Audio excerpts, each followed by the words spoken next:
Support for this episode of Plant Strong is brought to you by Nutrimilk, the fastest, easiest, and most economical way to make your own plant-based milk on the planet. You simply throw in your walnuts, almonds, cashews, oats, or whatever milk you're in the mood for, and voila.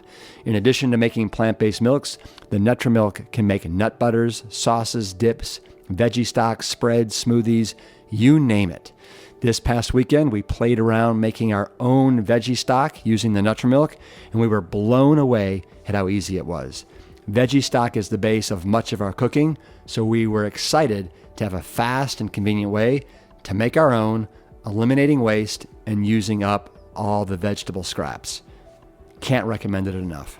Visit thenutrimilk.com and type in the code PLANTSTRONG to receive a $50 discount and free shipping on your purchase.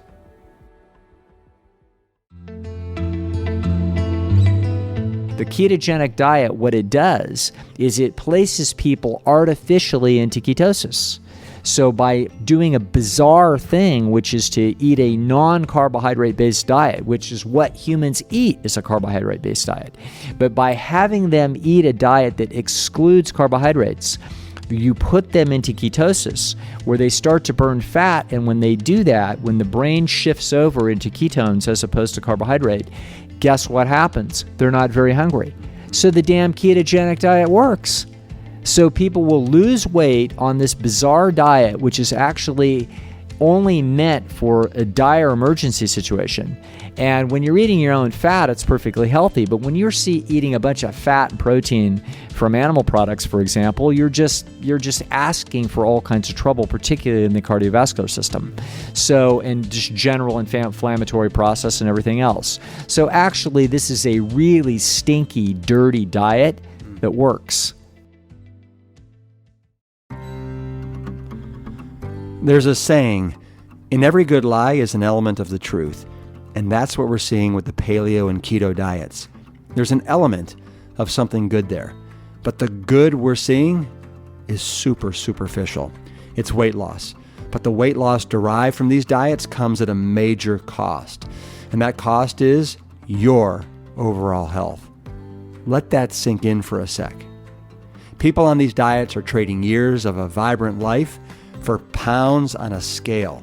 Not a trade you should be willing to make, because you can also lose weight in a better, safer way on a plant-strong diet. In fact, you absolutely will lose weight, but way more importantly is what you'll gain, and that is your health and years of a vibrant life. This episode is part 2 of the discussion we started last week on these two megatrend diets, paleo and keto. And this week, we're going to talk about paleo's big brother that's even more of a bully on your health, keto. There's a keto phenomenon. Yeah. So that's kind of a... that's even worse. Well, and that's kind of a offspring of paleo. And I'm going to let you loose. Yeah. Uh-huh. But I had never really heard of the keto diet until like 3 years ago. Mm-hmm. It was just paleo. Paleo was hard, and it was everywhere. Right. And so it's almost like, when we get tired of paleo, we're gonna take it to a whole nother level. So what's the difference between paleo and keto from your eyes? Right. And why is it worse? Yeah, because it's even more extreme. The paleo problem, again, is just the sheer amount of meat in the diet. But do they allow any fruit at all? They may. You don't necessarily go into ketosis on a paleo diet, but that is the purpose of the so-called ketogenic diet. So what is this? When we stop eating carbohydrates, when we stop eating fruits and vegetables and grains and beans, after about 48 hours, your body runs through its stored sugar, the glycogen in your liver, and blood sugar out in the blood. Then the body has to dip into your fat stores and start running on fats. And This was fairly routine in ancient times. A million years ago on the African savannas, you can imagine there would be 4 or 5 days before your wandering, foraging tribe found the next berry bush with fruit on it. And we would have to go 4 or 5 days a week just running on our fat stores. And the body shifts into this gear. When you start burning fats, these molecules called ketones come into the bloodstream. And initially, they have some very beneficial effects. They send a chemical signal to the body to shift into this gear of ketosis. And the body becomes very efficient. It turns off inflammation. It turns off cancer growth. It's hunger drive. What about hunger goes down, which is a brilliant mechanism. Ketone. That's what you'd want if you're in that wandering tribe. You don't want to have gnawing hunger, and it's a wonderful state. And I'm a big fan of once a month to go on a 4 or 5 day water only regimen and slip into ketosis for a few days. It probably is. So by fasting, you can achieve that same absolutely. state. When you're on a water only fast, you go into ketosis, and to be in ketosis for 4 or 5 days, once a month or so, is a wonderful thing, and there's clearly proven benefits to that. But, we're Americans. If a little is good, more must be better. So you stayed in ketosis 5 days. I stayed in it for 3 months, for 6 months. Well, you want to stay in ketosis all the time? No, you don't. Ketones are acidic molecules. Acetone, beta-hydroxybutyric acid, acetoacetic acid, these are acidic molecules. Well, this is an acid load that your body's got to deal with day after day after day. This is hard on the liver. This is hard on the kidneys. This is hard on the bones. We are not meant to stay in this ketotic, acidic state month after month, or certainly week after week, but they think, stay in it all the time. It's an emergency state. It's, analogous to passing gear on your car. When you got on the freeway, you have to pass a truck. You pull out into the passing lane. You hit the gas, and you got this wonderful surge of power, and you pass the truck, and you pull in, and then you get back into the regular driving gear. That's wonderful for passing a truck. But if you're in Los Angeles, you don't want to drive to Seattle in passing gear. You're going to burn out your engine. You do that. And ketosis is like passing gear here. And plus, it's an extremely high-fat diet. Brenda Davis, the dietitian, did a beautiful presentation on the realities of the keto diet. And she saw it's like 90% fat if you really do it. And these people all go insulin resistant. They all develop prediabetes. Again, they eat so little carbohydrates that it doesn't show. But this is not a healthy state to block your insulin receptors like happens with this state of severe ketosis from this high-fat diet. And again, what it's doing to their arteries, what it's doing to their hormone levels, what it's doing to their cancer risk, I don't want to think about because I know what's going to happen. You're going to see the articles, keto diet associated with diabetes, associated with... Can you talk for a sec? Because I know a lot of people are having success losing weight. Yes, you lose weight. But so, I mean, they're losing weight. How are they losing weight? Is it because they're not taking enough calories? Is it because they're losing water? Right. What exactly is it? Those, but also... the paleo folks say some things I agree with. They say no caveman ever milked a dairy cow, so they're down on dairy products. Yay, paleo, they're right. But keto, I think, is a fan of high-fat dairy products. They are, absolutely. Okay, but so yay for paleo with no dairy. Right. They say no caveman ever ground wheat into flour and made donuts, and so they're down on baked goods. And the keto folks would be down on baked goods. And they say, the paleo folks say no oils either, though the keto folks are for oils, which are also going to damage their artery walls. But if you eliminate the baked goods and oils and dairy, you're going to lose weight, and that's why the keto folks and the paleo folks do. And And weight loss alone will improve your cholesterol levels, and even the diabetic folks initially will notice lower blood sugars. But again, it's not a healthy lowering of the blood sugars just because they're not eating any sugar. Well, they're not getting the root causation of what's causing their insulin resistance. Exactly, they're making themselves it's kind of like smoke and mirrors a little bit. Yeah, exactly. It's a physiologic parlor trick. I love that. Yeah, and again, there's no free lunch, so to speak, and the diseases are going to be spawned from this is serious business. And they get this initial weight loss and they start feeling better, et cetera, because they've eliminated some of the crap from their diet. But then they assume, well, that's the diet I'm supposed to stay on the rest of my life. And it's a transient phenomenon. We are not meant to stay in this state week after week after week. And we're going to see the inevitable bad consequences from it. Yeah. So it's funny to me how, so we had Paleo. Paleo's kind of, it seems like it's kind of on the outs. It's now all about keto. Yep, right. I have a friend that just went to a huge conference in Austin, Texas. It was called Paleo FX, conference. Thousands of people were there. You bet. From medical doctors to trainers, you name it. And the newest thing, so keto's been 3 years, right? Yep. So it's time for a new zombie, to appear, a new iteration. You have any idea what it's called? No, I'm bracing myself. No, brace yourself. Hold on to your hat. Oh, no. It's called the carnivore diet. Oh, man. It's called the carnivore diet. It's going to be the next big thing. You just wait, and it's 100% meat. 100%. Oh my! And these people are talking about how they're getting the most amazing results. This is malpractice. This is just disastrous. And if the colonoscope makers are going to do very well off of this. The amount of colon cancer and colitis and diverticulitis that are going to be spawned from this, the heart disease, the strokes, this is going to be this is nutritional malpractice. And you fasten your seatbelts. You can see this disaster coming. This is Titanic. It's not who we are. The thought that look at the gorillas. You get a bunch of gorillas go out. Let's go bag an antelope, and 20 gorillas surround an antelope, wring its neck and tear at its flesh. No, they're vegan animals, and the bonobos, and no simian eats 100% flesh diet.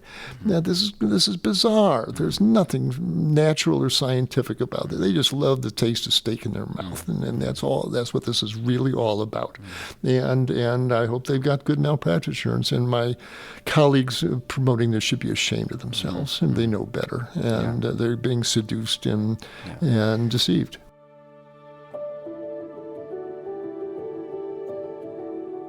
I'm taking a break from an Engine 2 immersion to pull Dr. Doug Lisle into this conversation on keto and paleo diets. Doug is a brilliant evolutionary psychologist who lectures frequently at our events on such topics as the motivational triad, the pleasure trap, calorie density, and getting along without going along. He's an expert on what he calls esteem dynamics, or how our ego gets in the way or is involved in everything that we do in life. And the debate between the various food philosophy tribes has some serious esteem dynamics and ego at play. But let's first look at the evolutionary side of the argument. Doug, I think I've told you a little bit about this podcast. We're working with Joe Inga. Yes. Who's this Bronx firefighter. Yeah. And Joe is in trouble. Yes. He's trying to reclaim his health that has, kind of disappeared from him over the last 10 years, actually 12 years since he's been a firefighter. And so we're really doing everything we can to get him onto the whole food, plant strong path. Right. And as you can imagine, he's got a lot of detractors. Yeah, sure. Especially at the fire station. Right. Yes. And a lot of these guys, they're eating not only the standard American diet, but they're following the paleo, or I guess you call it the newfangled keto program. And so I just love to hear from you, now that you've been in this field for 30 plus years. Yeah, sure. What is your take on paleo, keto, and why are these programs dangerous? And what can Joe do to kind of like just go down his own path, Right. and be okay with it? Well, I mean, obviously the first thing is that he needs to know what direction it is that he needs to be going. So the most important thing that anybody learns probably in health, that your number one threat to your health is cardiovascular disease. And obviously it's actually vascular disease more generally, because cerebrovascular disease is just as dangerous. A deadly stroke is just as deadly as a heart attack. Well, and it's as I've talked about in previous episodes Yes. with my dad. Yes. Number one killer of firefighters. Yes. Right? Heart attacks Interesting. on the job. Sure. There you go. So we already know what the biggest problem is, the biggest preventable problem is, and we also know the solution. So the solution is to be either a whole foods type diet or something very close to it. So any of these paleo style diet or a ketogenic diet, these things take us a long ways away from this, and they take us right into a very meat concentrated, actually meat and fat, highly concentrated diets that are inconsistent with anything that's ever been shown to reverse atherogenesis. Mm-hmm. So it isn't that people can't live on these things. They can. You can survive eating, Twinkies and Coca-Cola and peanuts, and you will probably live a long time, but you won't live very well. If you have any kind of family history that shows a vulnerability to cardiovascular disease, you may not live that long if you do this wrong. I have people all the time telling me, listen, I'm doing paleo. Yes. My numbers are beautiful. I've lost weight. My type 2 diabetes. My blood glucose numbers are good. Mm-hmm. That to me is it's kind of confounding that eating primarily meat, they can get good numbers like that. It shouldn't be. And let me explain the paradox. And that is that the reason why they were in deep trouble was because they were eating horrendously. And a paleo diet can be an improvement. So if you were to grade maybe someone who's a conventional eater or even a really lousy conventional eater, we're going to give that person an F. In other words, they have a horrendous diet. Now, they can survive, but by midlife, they start showing evidence of pathologies very often. This is where you get type 2 diabetes, raising its head by age 40. And that's actually in some areas of the world where people have naturally very thick genes is actually occurring even by age 10. You can start to see evidence of type 2 diabetes. But in America, we don't see that until somebody's in their 30s or 40s or 50s. But that's because they're eating a horrendous diet in order to cause that to happen. Now, if you go to a paleo diet, that diet can be an improvement, so it goes up to a D or maybe even a C. In other words, they done diligently, there can be a lot of natural food in a paleo diet, along with, however, a super high concentration of animal food. So when you do that, the best you're going to get is a C, but that can improve your numbers, and that can actually make you look healthier. And this is one reason why a lot of paleo advocates can be so convinced of their position, because they've seen improvements over horrendous. There's a big difference, though, between getting a C in a class and getting an A in a class. And so that's where we are. We're sitting on A-level diets here when we're talking about a whole plant foods based diet. And this is the only dietary style that has ever been shown to reverse atherogenesis, and probably will be the only one that ever will. And also the only one that I think truly can reverse type 2 diabetes. Yes, your numbers may look good when you follow paleo, and but you're not taking in enough carbohydrates, right?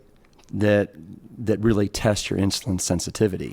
Is that correct? Not necessarily. It wouldn't shock me to find that someone could reverse a type 2 diabetes. In other words, get out of the diabetic range. Yeah. They could get healthier. In other words, you don't know where they came from. They could have been eating and probably were eating trash with both hands. And so it turns out that they've got more natural resilience than they knew. So all they had to do is get from an F to a C, and by God, their numbers look, quote, normal. That doesn't mean they're very healthy. It just means that they're healthier than they were. So from your perspective, why is it that this paleo, keto, why does it have so much traction? It's like one of these zombies that just keeps coming back to life in another kind of form. There's several reasons why it can capture people's imagination rather quickly. It has a way to grab traction over people that are desperately seeking to lose weight, for example. The one reason is that when you have normal glycogen stores in you from eating normal starches that human beings would normally eat.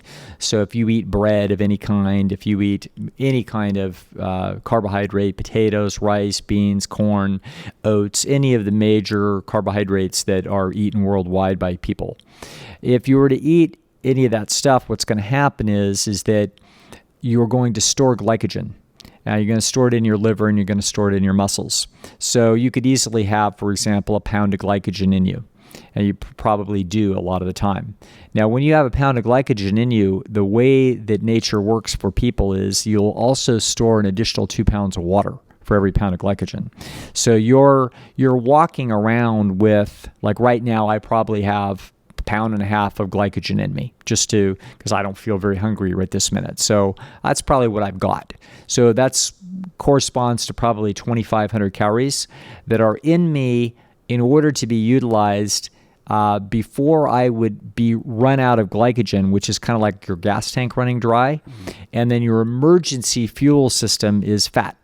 Okay, so most of the time you're never burning up any fat of your own body because what you're doing is you're just burning through glycogen. You put gas in the tank, take gas out of the tank, put gas in the tank, gas out of the tank, and that's how it works. Now, on a ketogenic diet, what's going to happen is that you're going to take the carbohydrates out of the diet. So guess what? The first thing you're going to burn is your glycogen because that is the preferred fuel for humans is to burn that fuel. So your brain knows that this is how you're supposed to do things. So you will burn through your glycogen stores. And when you do so, you will now dump 2 pounds of water in addition to that pound of glycogen, for example. So now you step on the scale after 3 days on a ketogenic diet and you're down 3 pounds. Well, you can imagine how exciting this is for people. So let's go the other direction. Let's suppose that you've been on a ketogenic diet for 3 weeks. And let's suppose you're down, 7 or 8 pounds from where you started. So you're pretty happy with the situation, except your breath is bad, you're constipated, you feel a little ill all the time. But hey, you're doing your dutiful thing that you think is a smart thing to do. And then you sort of choke in the clutch and you eat some spaghetti at a friend of yours' house.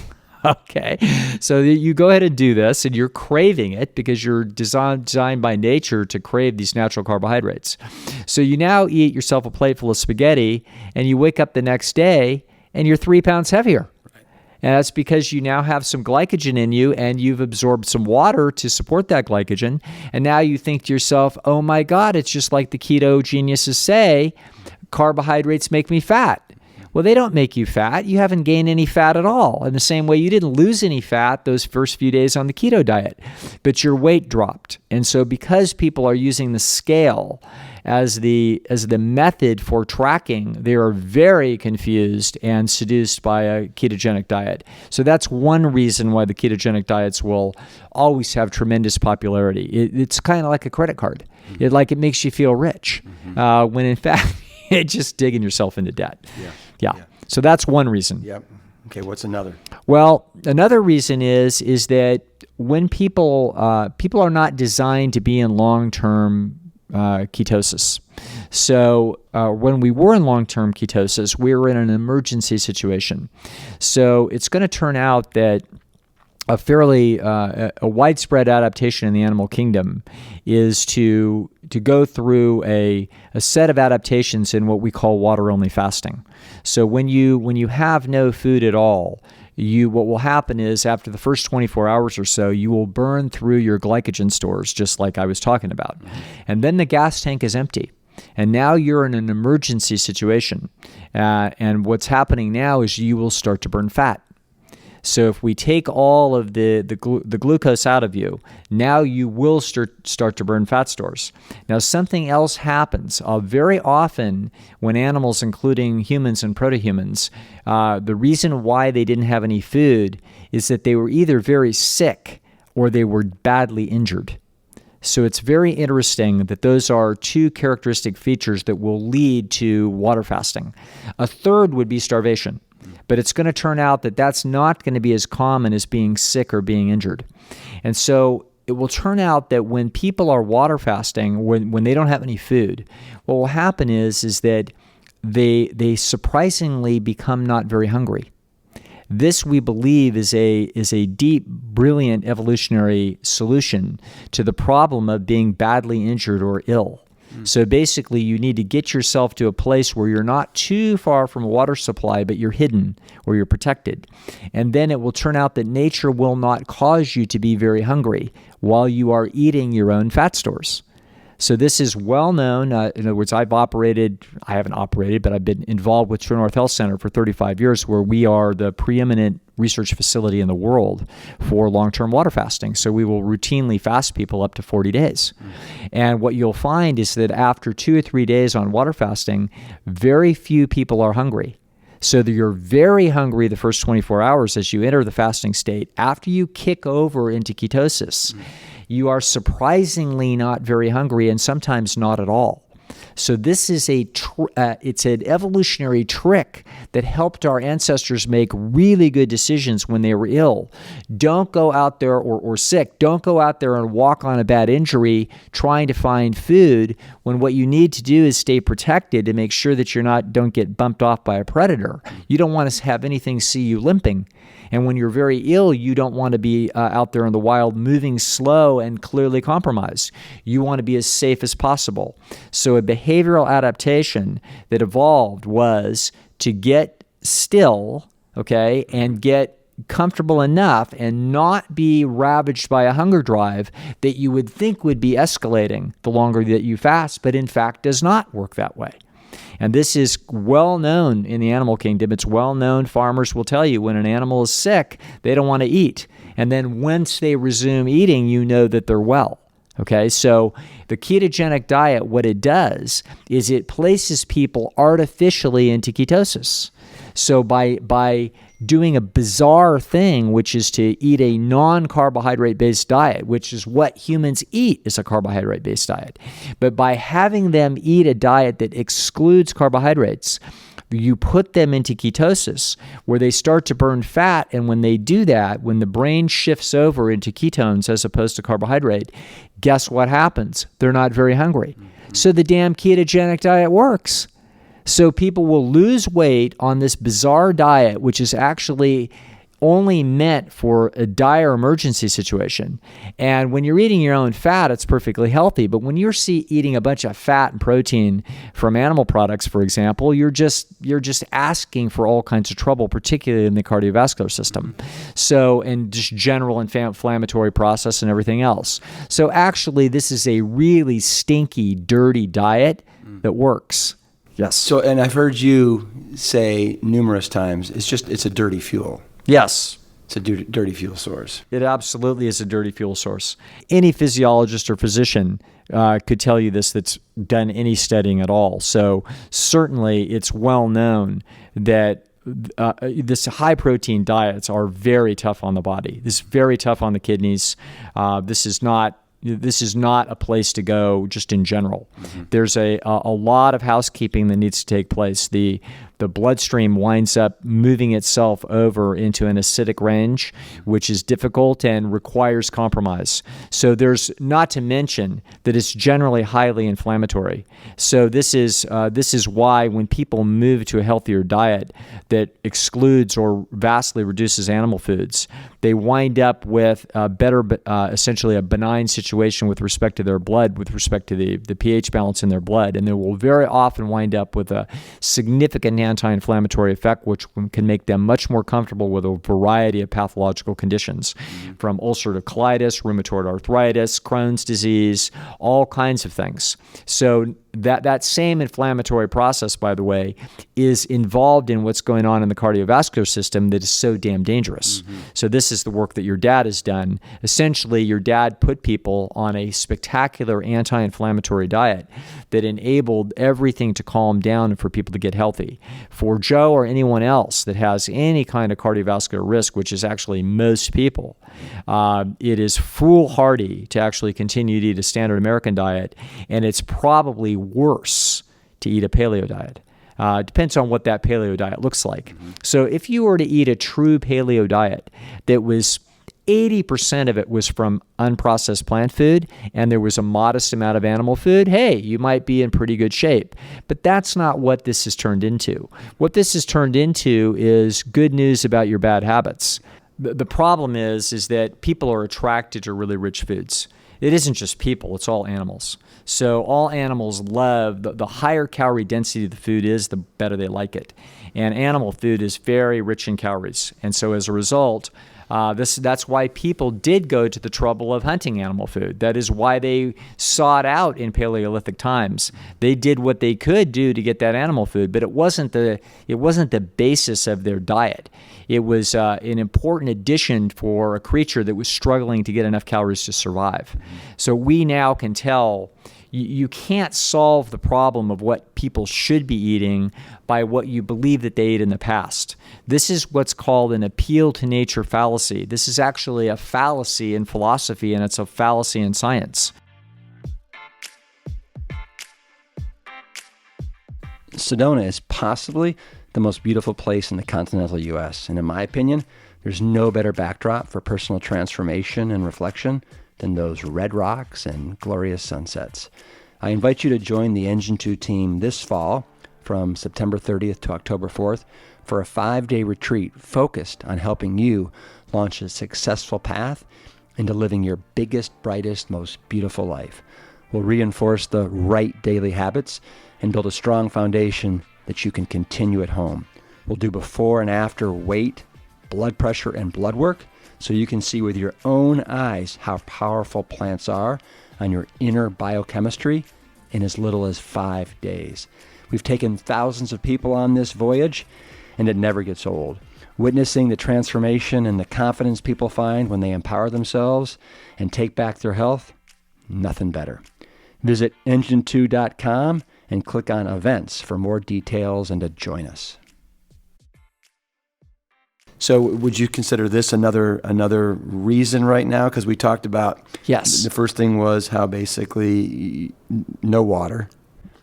Yes, right. In other words, you have rapid weight loss. Rapid weight loss. That's right, correct. Right, because you're not doing the carbohydrates. That's right. And the second one is basically it fools our hunger mechanism. Yes. So we're actually like, wow, I'm losing weight, I'm feeling good, and I don't have all these hunger pains. Yes. Right. And so would this be considered another one? Yes, this would be good. I forgot where I was going earlier, but this is where we're headed. And this is an appeal to nature fallacy. So a lot of bright people have look at human beings and they say, well, we didn't arrive here yesterday, and we didn't arrive here 500 years ago. This creature has been around for a long time. And if we're having health problems that look systematic, in other words, we're having some problem that comes up more than other problems. Diabetes, for example. Type 2 diabetes is something that is arriving in midlife, for goodness sakes. Why would that be true? And so that doesn't make sense. That looks like the organism has a relationship between itself and its environment that isn't natural. So one of the things that we want to do is maybe go learn, try to figure out what we know about human prehistory and see if we do things the way they did things in prehistory, whether this kind of a problem would go away. So it's not an unreasonable thing to be thinking about, to be looking at human prehistory to try to see clues for what might be a better decision with respect to diet and lifestyle issues. Now, I can think of several things that make a lot of sense. For example, people are pretty sedentary today. They're more sedentary than they were 10,000 years ago, and they would have been in better physical condition 10,000 years ago because of that. They're probably not sleeping as much because we've got the electric light bulb here in the last 100 years. So that's probably another thing that's fairly significant. Now, we also have a lot of drugs, alcohol, caffeine, all kinds of other things like this that you didn't have 10,000 years ago. And if we remove those from the diet, we're probably from human behavior, we're also going to see improvements. So the question is, though, and a big one, but it's not the only exclusive question, a big question is, what about diet? Okay, what did the ancient human diet look like, and how does it differ from the diet that we eat today? Well, there are several mistakes that get made here. And one huge mistake that is made by the paleo people is to assume that there's been no human evolution in the last 10,000 years. Now, it turns out there's been quite substantial human evolution in the last 10,000 years. So our digestive systems have not been constant. Many things about humans are different than they were 10,000 years ago. So that's actually one thing that we begin on the table. Second of all, it's going to turn out that there is already considerable evidence that human beings were eating large amounts of carbohydrate-based foods over the last 500,000 years. So that takes us, by the way, Rip, way back before modern humans. So the modern human that we know, that you and I know. How far back is that? It would be pretty brutish, but you would recognize it and you could talk to it 200,000 years ago. But it would be a pretty tough human. Not very friendly, okay? Human beings have evolved considerably in the last 200,000 years. The Paleolithic diet is really an echo of Paleolithic times. Paleolithic period goes back 2 million years, long before modern humans. So we're not really interested in what proto-humans were doing 400,000 years ago. It's not very important, and it's not very interesting to our dietary considerations. What would be more interesting would be the last 100,000 years. Okay. Well, the last 100,000 years, we see considerable evidence of people in Africa digging up large amounts of tubers and using those as a staple. In other words, a high carbohydrate diet. Is that when our brains really started to grow and flourish? No, our brains have been growing for a long time. Okay. So our brains were about the same size. They've actually been shrinking a little bit in the last 100,000 years, but there's a different reason for that, and that's because we've actually become nicer. Wild animals had bigger brains because there's certain rage centers or essentially intensification of emotion for a wild animal. Those get reduced as animals become domesticated, and human beings essentially domesticated themselves through trade, through agriculture, etc. And so human beings have become a nicer species in the last 100,000 years, and with it, the brain size is slightly smaller. No, we proto-humans ate probably a predominantly plant food diet for the last million years, but it was supplemented by hunting without any doubt. The question is, just because they did, is there anything there that you need? And the answer is absolutely not. Human beings can use that additional fuel if they need it. They went to considerable risk and effort to get that fuel. Okay, but it's not a necessary fuel at all for humans. The original chassis of the original proto-humans were definitely heavily vegetarian. We know this because our closest cousins in the animal kingdom are essentially vegetarians. And who's that? Who's our closest chimpanzees and gorillas. So the chimpanzee diet is about 97% plant food. They will eat an occasional tiny amount of animal food. But their pattern of eating and what it is that they eat is actually quite different than humans. So you couldn't survive on a chimpanzee food diet. They eat things that you can't eat, and we eat things that they can't eat. So creatures specialize. Human beings have definitely specialized towards the starches. We can tell this by a large amount of genes that code for the enzyme amylase that breaks down starch that make your saliva. Okay, that is a checkmate on any hardcore paleo thinker that there is. There's no way that can happen if you don't have a human being that isn't getting a huge evolutionary advantage for using the starches. So you are mostly a starch-based eating creature, which means, by the way, folks, it doesn't mean white stuff in your closet that you add to baking. No, by starch we mean the starch molecule, which is the fundamental basis of the sugars that run run your life. Those come from rice, beans, corn, potatoes, wheat, oats, those kinds of things. Those things, you are built to eat those things. And when you eat those things, if you have significant pathologies, particularly in the cardiovascular arena, you will reverse those pathologies.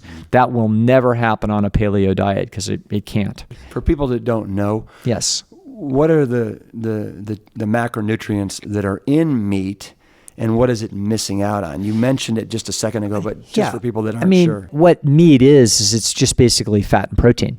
So it's missing out on carbohydrate, and it's missing out on fiber, and it's missing out on all of the antioxidants that would be consistent with what it is that would be ideal for human biological functioning. So it's a horrendously stripped down, isolated food. And I believe that our ancestors did quite well if they were eating a huge amount of unprocessed, organically grown plant food along with their meat. If I was talking to a Paleolithic scholar, we would talk that through, and there would be interesting discussions about what evidence indicated how much animal food do we think a given peoples ate. Those estimates, I've seen those estimates. It's highly speculative. Most scholars think it's maybe around 25% of calories from animal food. There have been a few scholars that have believed that it might have been as much as 50%. But I think that's wild guessing, and it's also looking at a wide range of people all over the globe at different habitats. Probably not a bad guess might be 25. But that means 75% of your food is coming from unprocessed plant food, folks. And the animal food wasn't adding anything other than calories for survival. It wasn't adding anything positive to the diet. It was simply making sure that people didn't starve to death. What do you say to people that say that these paleo people, these keto people, they don't think cholesterol is a bad thing, that you can eat extemporaneous source of cholesterol and red meat, eggs, and whatnot?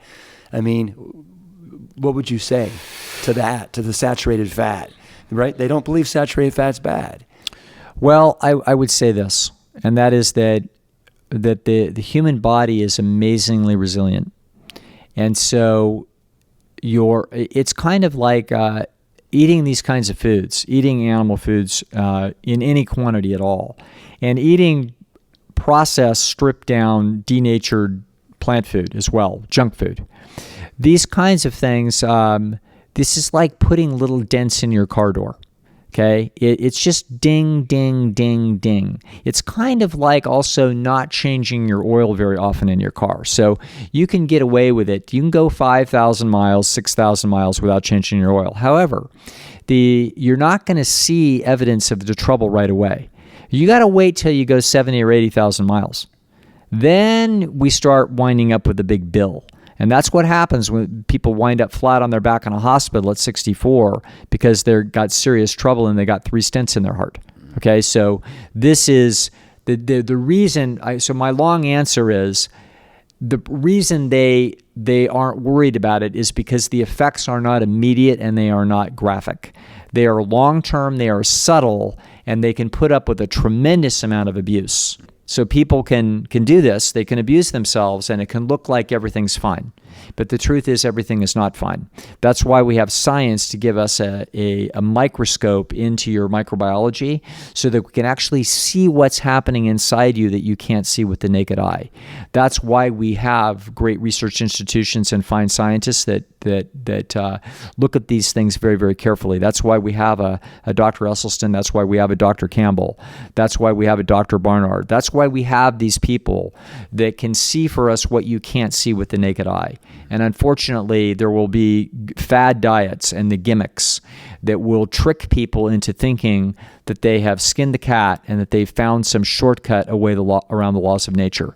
It's not going to happen, and unfortunately, people will ultimately pay prices that they wish that they hadn't paid. In many ways, we've just scratched the surface when it comes to the pitfalls of the paleo and keto diets. As Dr. Doug Lisle points out, it's kind of like a credit card. It makes you feel rich when what you're really doing is digging yourself into debt. And as Dr. Klaper reveals, it's really nothing more than a physiological parlor trick.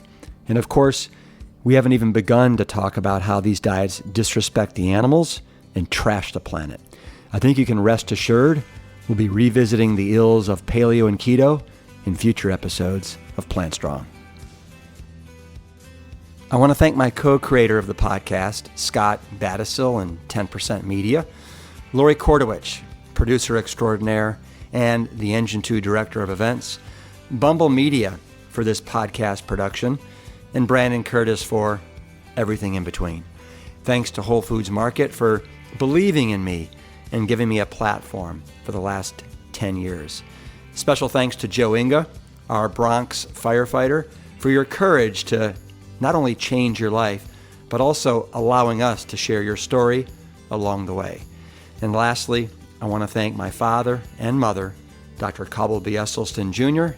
and Ann Kryl Esselstyn, as well as all the Plant Strong pioneers who have been pushing this boulder uphill for more than 3 decades. As they say, we are standing on the shoulders of giants. And remember, if you're digging the show, please rate us on iTunes, Stitcher, Google Play, or wherever you get your podcasts. And with that, let me say, peace, Engine 2, keep it Plant Strong.